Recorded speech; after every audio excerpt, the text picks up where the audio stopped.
नमस्कार, प्रणाम, हर हर महादेव। मैं रवि सिंह और आप देख रहे हैं रवि सिंह ऑफिशियल। हम बता दें आप लोग को कि इस घोंचू को आप लोग देख रहे हैं, ये भोजपुरी इंडस्ट्री में इतना गंध मचा के रखा है ये घोंचू। अब आप लोग कहिएगा कि इसे घोंचू क्यों कह रहे हो। तो घोंचू इसलिए कह रहे हैं कि ये मतलब महामूर्ख है, महा बड़ा घोंचू है।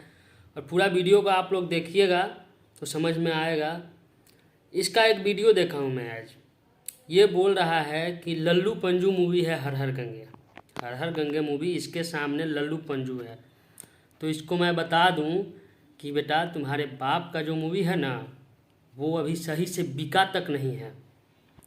उस मूवी को लगाने के लिए कोई मल्टीप्लेक्स नहीं मिला, ठीक ना। छोटा मोटा बिहार, यूपी बिहार का सिनेमा घर हॉल मिला है, गोदाम जिसे कहते हैं। और हर हर गंगे को बड़े बड़े मल्टीप्लेक्स में लगाने का तैयारी है और मिला भी है मल्टीप्लेक्स। तो मैं बता देना चाहता हूँ कि बुक माई शो पर जो मूवी का समय दिया रहता है, मतलब डेट दिया रहता है, उस मूवी को हर हर गंगे जो है वो सर्च लिस्ट में भी आ रहा है और उसका रिलीजिंग डेट भी दिया हुआ है। तुम्हारे पापा का जो मूवी है संघर्ष 2, उसका डेट क्यों नहीं दिया गया है अभी तक। रिलीजिंग 2023 लिख रहा है, कब वो हो सकता है 23 में, क्योंकि उसको मल्टीप्लेक्स नहीं मिला।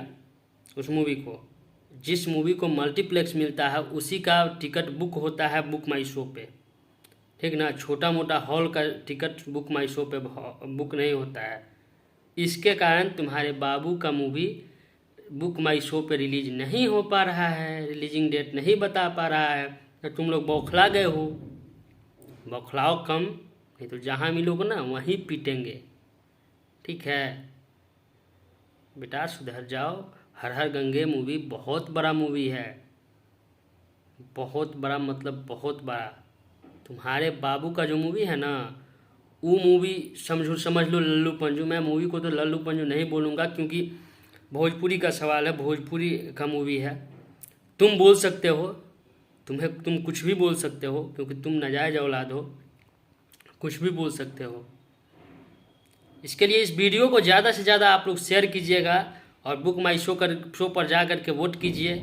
अभी से अभी सर्च कीजिए आप लोग कि सर्च लिस्ट में सबसे ऊपर आए। शेयर कीजिए वीडियो को, और वीडियो अच्छा लगे तो लाइक कीजिएगा और कमेंट करके ज़रूर बताइएगा कि इस घोंसू को रेलना सही था या गलत। और अगर वीडियो में नए हो तो चैनल को सब्सक्राइब भी कर लीजिएगा और कमेंट करके तो ज़रूर ही बताइएगा आप लोग कि वीडियो कैसा लगा, उसका रिलाई होना ज़रूरी था या नहीं। और फिर हम मिलते हैं अगले वीडियो में, तब तक के लिए जय हिंद, जय भोजपुर।